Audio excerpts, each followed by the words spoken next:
दोस्तों, अगर आप लोगों को भी लाडली बहना योजना का लाभ नहीं मिल रहा है और पहले मिल रहा था लेकिन अब बाद में बंद हो चुका है, जैसे कि बहुत सारे लोगों की 7वीं किस्त नहीं आई है और बहुत सारे लोगों में 7वीं किस्त तो आई है लेकिन 8वीं किस्त नहीं आई है।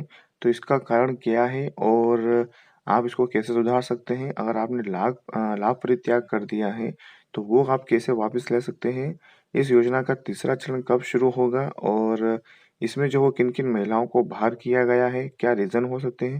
ये सारी चीज़ें हम इस वीडियो में देखने वाले हैं। तो अगर आप लोगों के साथ भी ऐसा हो चुका है तो वीडियो को आखिर तक देख लीजिएगा। ये वीडियो आपके बहुत ही काम का होने वाला है। दोस्तों, अभी हाल ही में छिंदवाड़ा जिले में एक सर्वे हुआ था जिसमें प्रदेश सरकार की महत्वाकांक्षी लाडली बहना योजना की हितग्राहियों की संख्या घटकर जो है 4 लाख रह गई है। प्रदेश सरकार ने पिछले माह जो इस जिले में 4,07,000 महिला हितग्राहियों को ₹1250 देकर लाभान्वित किया था। लेकिन जनवरी में अभी 8वीं किस्त डली है, उसमें सिर्फ़ 4 लाख महिला हितग्राहियों को ही राशि मिली है। उसमें आप देख सकते हैं कि 7,000 महिलाओं का उनके साथ में क्या हुआ और क्या जो उनको परेशानी आई है। तो इस माह जो है वो 7,000 महिला हितग्राही योजना से जो वंचित रह गई हैं। पहले की अपेक्षा इस माह जिले में जो लाडली बहना योजना का लाभ 4 लाख हितग्राहियों को ही मिल पाया है। महिला एवं बाल विकास से मिली जानकारी के मुताबिक दिसंबर में 5,660 महिलाओं की उम्र जो है वो 60 वर्ष पूरे होने की वजह से इनको इस योजना का लाभ नहीं मिल पाया है। तो अगर आप लोगों को भी अभी तक लाभ मिल पा रहा था और अगर आपकी उम्र 60 वर्ष से ज़्यादा हो गई है, तो आप जो है वो आप इस योजना का लाभ नहीं ले पाएँगे, क्योंकि इस योजना में जो है वो 23 से 60 वर्ष के बीच की महिलाओं को ही लाभ मिलना था और अब जो इससे बाहर हो गई है, उन्हें जो वो इसका लाभ नहीं मिलेगा। तो आप जो है इसको देख लीजिएगा कि आपकी उम्र क्या हो गई है। वहीं इस योजना में 369 महिलाओं को लाभ छोड़ने वाले विकल्पों को चुना है, यानी कि जिन्होंने लाभ परित्याग कर दिया है, वे महिलाएँ इसमें आई हैं। अब इसमें क्या होता है वो देख लीजिए। तो इसी वजह से इन महिलाओं को हितग्राही मूलक योजना की सूची से हटा दिया गया है।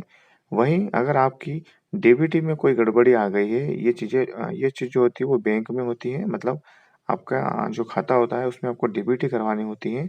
तो उससे क्या होता है कि आपके पैसे वो डायरेक्ट आपके खाते में आ जाते हैं, किसी प्रकार से रुकते नहीं हैं। तो अगर आपके खाते में भी डीबीटी गड़बड़ी कोई परेशानी हो गई है, तो ऐसी महिलाएँ जो थी, वो 1,000 हितग्राही महिला थी, उनको इस योजना से जो बाहर कर दिया गया है, यानी कि वो बाहर हो गई हैं। ऐसी महिलाएँ जो एक या एक से अधिक योजनाओं का लाभ ले रही हैं, उनको भी इस योजना से हटा दिया गया है, क्योंकि अगर ऐसा हो रहा है कि अगर आपको किसी योजना में 1,000 या उससे ज़्यादा अगर आपको कोई पैसे मिल रहे हैं, तो आप दूसरी योजना का लाभ नहीं ले पाएँगे, क्योंकि इस योजना में मतलब लाडली बहना योजना में ये एक बड़ा बदलाव कर दिया गया है। और उन्हें इस योजना का लाभ नहीं मिल पाएगा।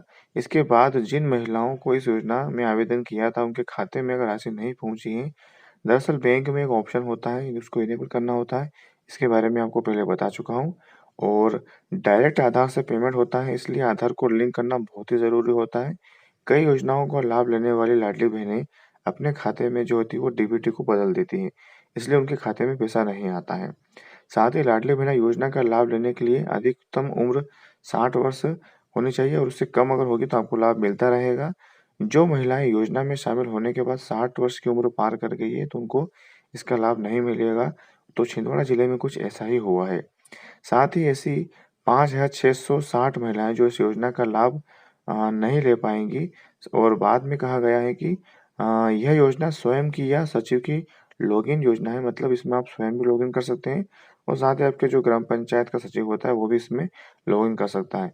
तो जैसे ही आप गूगल में इस योजना में जाकर इस योजना के लिए आप लॉगिन करते हैं, तो वहाँ पर एक ऑप्शन आता है लाभ परित्याग का। अगर आप उस पर क्लिक करते हैं, क्लिक करने के बाद एक ओटीपी आता है, अगर वो आप ओटीपी उसमें डाल देते हो, तो आप सीधे उसमें लॉगिन हो जाओगे और लॉगिन होने के साथ ही आप इस योजना से बाहर भी हो जाएँगे। तो दोस्तों, आप बिल्कुल ध्यान रखिएगा, आप बिल्कुल भी इस प्रकार की कोई गड़बड़ी मत कीजिए।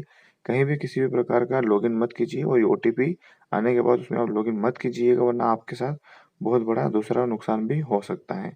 और इसमें जो ऐसी महिलाएँ थी, वो 369 हितग्राही ऐसी योजनाएँ थी, वो इस प्रकार से भी बाहर हो गई है। तो ये थे आपके बहुत सारे क्वेश्चंस। आई होप को आपको जो वो बहुत सारे क्वेश्चंस में से आपका क्वेश्चंस भी आपको जो उसका उत्तर मिल चुका होगा। तो अगर आपका अभी भी कोई डाउट है तो हमें आप कमेंट कर सकते हैं।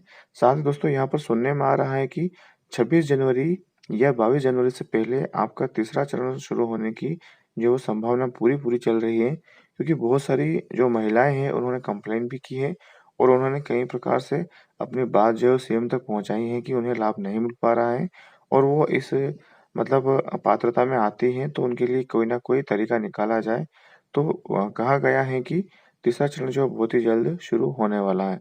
तो अगर आप तीसरे चरण की पूरी जानकारी चाहते हैं, समय पर उसकी जानकारी चाहते हैं कब शुरू होगा, तो आप हमारे चैनल को सब्सक्राइब कर लीजिए ताकि आपको आने वाली वीडियो की नोटिफ़िकेशन मिलती रहे। तो मिलते हैं दोस्तों अगले वीडियो में एक नए टॉपिक के साथ।